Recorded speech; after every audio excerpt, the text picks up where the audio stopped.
pada hari ini kita orang stunting ini untuk mengevaluasi secara bersama-sama. Kalau ini adalah persoalan, maka persoalan ini persoalan bersama, maka kita harus bagaimana caranya untuk bisa menyelesaikan ini bersama-sama.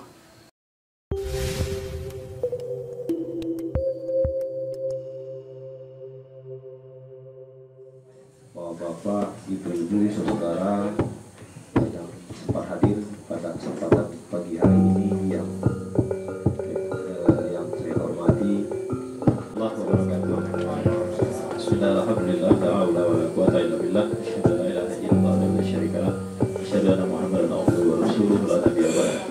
Yang kami hormati Pak Camat, hormati diwakili Pak Rahmat selaku Kasih Pemerintahan, kemudian Kepala Puskesmas dan pun atau yang mewakili dalam hal ini bagian gizi Puskesmas dan pun Pak Babinsa, yang kami hormati pendamping, yang kami hormati Ketua Tim Penanganan Stunting, Ketua BPD, Ketua kader KPM, kader Posyandu, kader Germas, semester 2 pelaksanaan tahun berjalan di tahun 2022. Ini kita sudah masuk minggu kedua ke tahun 2022 ini. Berdasarkan data, bahwasanya kita memiliki ada 14 orang yang menjadi terindikasi juga puskesmas desa Batu Ampar itu sudah bicara soal stunting sejak tahun 2019 ketika saya dilantik menjadi kepala desa. Untuk diketahui, artinya ketika kita bicara soal satu masalah yang harus ditangani dalam pembangunan, maka dia harus terwujud dalam bentuk perencanaan harus masuk, ya, dalam kebijakan harus masuk, kemudian dalam konteks pembiayaannya harus terlihat, kemudian bentuk tindakannya juga nampak. Dalam hal kita melakukan menuangkan persoalan ini dalam kebijakan sejak tahun 2019 itu sudah masukkan soal stunting ini, walaupun bahasanya tidak stunting, bicaranya soal kesehatan. Itu sudah menghabiskan menetapkan anggaran itu 618 juta untuk penanganan kesehatan. Artinya kita tidak main-main, kita tidak main-main dengan persoalan kesehatan ini. Dan itu menjadi penting, ya kan? Mulai dari penyiapan infrastruktur dasarnya, kemudian juga sampai kepada penanganan orang per orangnya dalam hal kesehatan. Kalau tidak salah ada 17 capaian yang tertuang di dalam tujuan capaian dari SDGs itu sendiri. Dan pembangunan kita yang dilakukan di Desa Batu Ampar itu mengacu ke situ. Kawal betul pelaksanaan posyandu, kawal betul kegiatan Germas, kawal betul kegiatan keluarga berencana, misalnya kan gitu tuh. Sudah kita anggarkan semuanya melalui dana desa dalam bentuk insentif untuk membantu, walaupun belum maksimal karena duit kita memang kecil, tetapi paling tidak kita sudah berusaha. Di Sunduwo berapa? Kali itu kita ada perdebatan itu, masa urusan hamil harus urusan aku harus tahu, gitu, harus tahu, ya, harus tahu, ya. Kalau sakit harus tahu gitu, sakit itu siapa aja. Pak Kadus, balitanya berapa? Memang harus tahu gitu berapa banyak balita di dusun kita itu. Tadi gitu, termasuk juga misalnya persoalan apa yang melekat pada balita tersebut. Karena sebenarnya perencanaan itu berbasis penanganan masalah. Artinya kita berbasis persoalan. Apa persoalan yang mendesak? Kesehatan, pendidikan, pangan, gitu, infrastruktur dasar air bersih misalnya. Jadi itu. Nah, makanya kadang-kadang ketika misalnya anggaran kita tidak cukup, kita prioritaskan mana yang paling mendesak. Dari itu ya. Nah, hari ini kita ada persoalan mendesak, salah satunya soal stunting. Menjadi sangat miris bagi desa ketika orang bertanya, Pak, desa Bapak paling banyak stunting ya? Wah, kurang tahu saya. Menjadi tersinggung saya kan gitu. Nah, ini jadi persoalan bagi saya. Maksud saya itu, ibu kader misalnya, ataupun ibu-ibu dari puskesmas, ketika misalnya memang ada ditemukan di bulan Februari atau di bulan Agustus, ketika misalnya melakukan update data stunting, sampaikan segera ke desa, sehingga desa itu bisa mengambil kebijakan. Pada hari ini kita dalam stunting untuk mengevaluasi secara bersama-sama. Kalau ini adalah persoalan, maka persoalan ini persoalan bersama, maka kita harus bagaimana caranya untuk bisa menyelesaikan ini bersama-sama.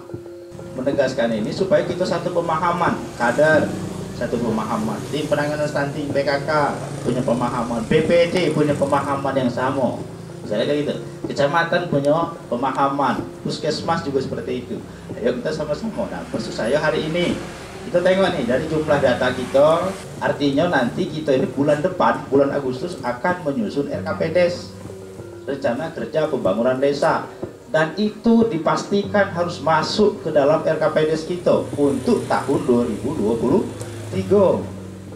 Nah, BPD juga mengingatkan kalau seandainya nanti pada saat kita RKPDes ini lupa dimasukkan, jangan sampai tidak dimasukkan. Assalamualaikum warahmatullahi wabarakatuh. Tadi sudah disampaikan, balita itu bayi bawah 5 tahun, artinya di data stunting yang kita mulai dari tahun 2001 itu ada yang anak-anak yang umur sampai 4 tahun, hampir 5 tahun ya Bu ya, yang kemarin itu. Nah, jelas tidak nyambung misalkan dari data yang diupdate oleh kader KPM dengan data yang terupdate oleh Puskesmas Durian Depun. Nah, harapannya hari ini sekalian, mumpung saya ingat Ibu yang mewakili dari Puskesmas Durian Depun dan teman-teman dari kader, kita harus satu persepsi dulu. Yang terindikasi dengan stunting itu mulai dari kalau secara petunjuknya itu mulai dari dalam kandungan, perbaikan gizinya kalau sudah terindikasi sampai umur 2 tahun. Ketika memang tidak ada proses perbaikan itu selesai, baru dia sudah ditetapkan menjadi positif stunting. Teman-teman tim penanganan stunting sudah beberapa kali melakukan ini kunjungan ke rumah ibu-ibu termasuk ini. Nah, tetapi di desa seperti yang disampaikan dengan Pak Kades kemarin, yang kemarin belum lewat 5 tahun tidak masuk lagi di data ini, tetap dihitung dalam penanganan di desa. Sudah terekam baru ini. Kemudian satu lagi mungkin kita bisa konsep bersama, apa namanya tidak?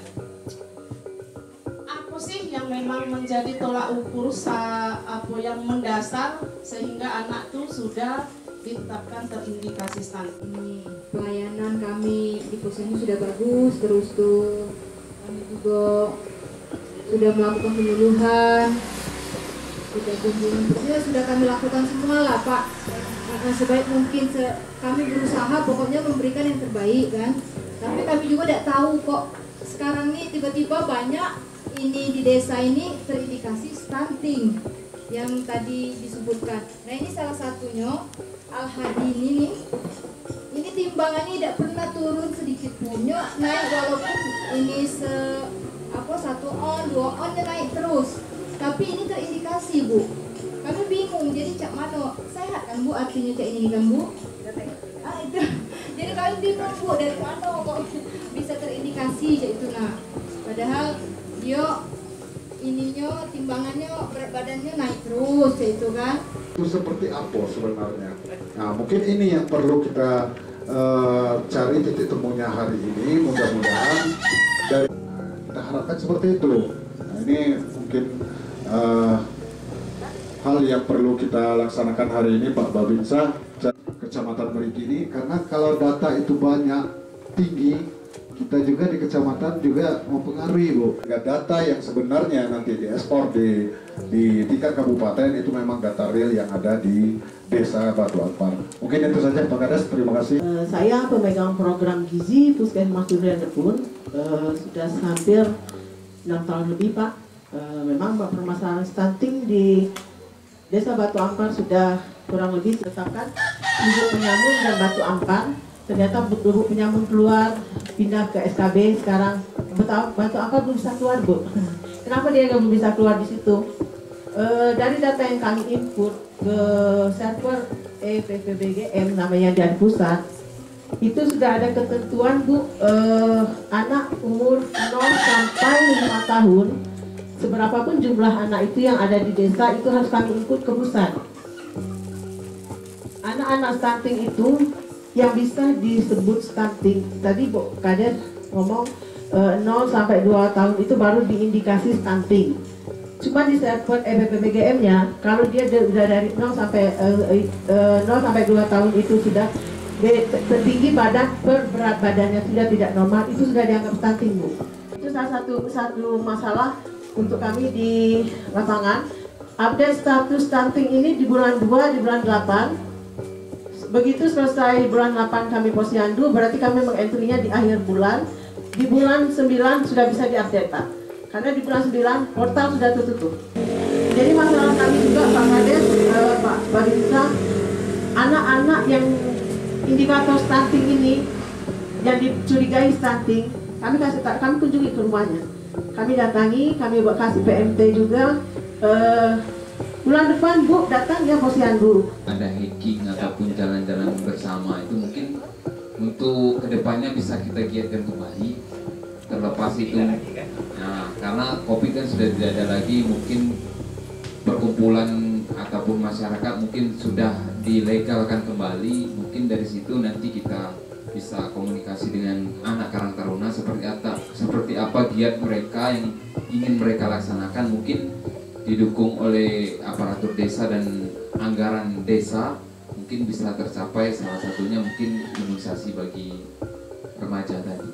Anak, yang kedua konseling gizi terpadu, 3 perlindungan sosial, 4 sanitasi dan air bersih, 5 layanan pendidikan anak usia dini atau PAUD.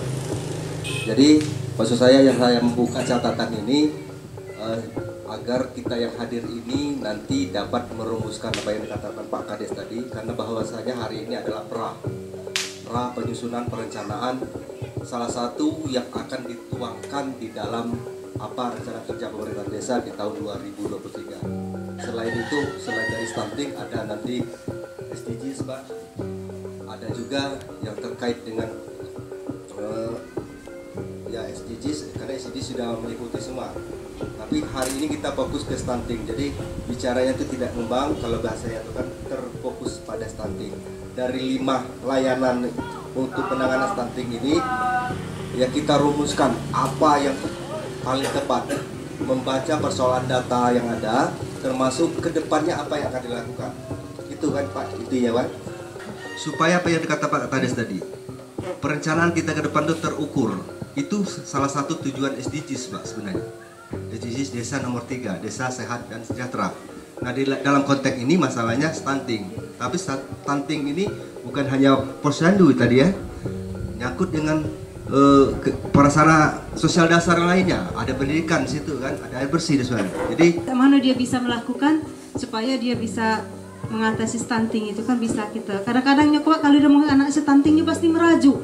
Woi, anak aku sehat, gak ada mau stunting, kata Ida, aku nak posyandu lagi. Nah dengan kita kasihkan Niko kan, apa kita kasih nasihat. Pertanyaan saya sampai kapan? Tapi itu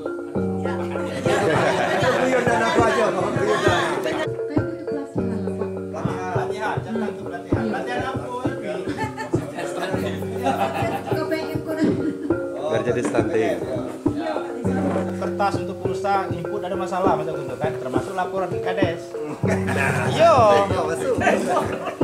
Iya kan? Jadi ada. Kami jangan kalau yang masalah penanganan tentang stunting selama itu kan kader stuntingnya beda. Nah ini kami minta di kader kami B untuk data terus penanganan stuntingnya di kader kami B dibagi antara kader posyandu atau gemas. Jadi di Pak Kades menyatu dengan buku KMS atau buku yang besar. Itu aja mungkin Pak Kades. Kalau ada yang tidak terpakai, nah gunakan dari itu sesegera mungkin lakukan pelatihan terkait dengan kader. Kader gemas, kader posyandu plus kader KPM itu soal pengisian. Dan itu apa? AMS ya. Dengan ketua tim penanganan stunting juga itu nanti dikawal. Ya, artinya itu sudah bisa kita lakukan tahun ini, tidak usah nunggu tahun depan kalau bisa anggaran itu bisa berubah. Yang meja juga terstruktur alat-alat punya ini suara. Kadang-kadang tuh kami nak manggil ibu-ibu tuh payah nih suara kami lah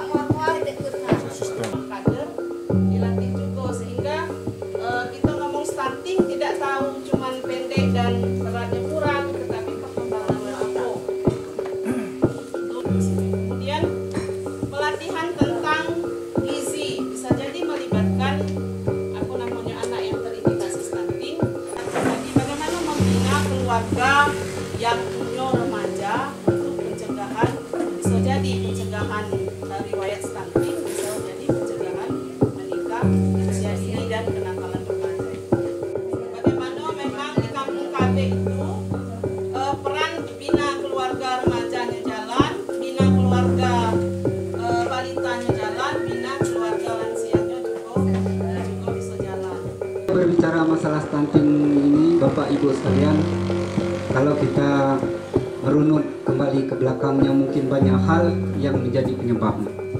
Tidak hanya masalah dia tuh tinggi badannya tidak sesuai dengan berat badannya, baik, mungkin bukan dari situ. Kami kalau kadus ini, Bapak Ibu, hampir 24 jam ini. Anak-anak remaja berebut masalah MTB, kadang-kadang kadus itu turun tangan. Iyo, apalagi masalah misalnya masalah pernikahan. Saya juga punya remaja, putra dan putri. Jadi saya sampaikan kalau untuk pribadi saya, Ibu, apa yang menjadi kewajiban kita sebagai orang tua pada anak-anak ini, pertama kita sampaikan terbuka kepada mereka nih, karena persoalan remaja ini, Bu, sangat kompleks sekali. Mulai dari mereka putus sekolah, ada yang melanjutkan sekolah, ada yang belum bekerja, pokoknya berbagai. Ibu, maaf Bapak Ibu sekalian, ini kadang-kadang ini kalau lah cuman Ibu ya, kita ngomongnya ini kan. Nah, kalau dia sudah mulai tidak bisa ida istilah ini, nah jadi hal lahir kami jemput dola, kami tanyakan siapa anaknya, siapa namanya, laki-laki atau perempuan, kapan dia lahir, tentunya kami catat. Orang pusat nengok lah, ini niknya tidak ada di dalam KK. Nah, harapan kami terus kami sampaikan, kalau ada anaknya yang lahir, tentunya dilaporkan ke desa. Nah, nanti diupdate kartu keluarganya.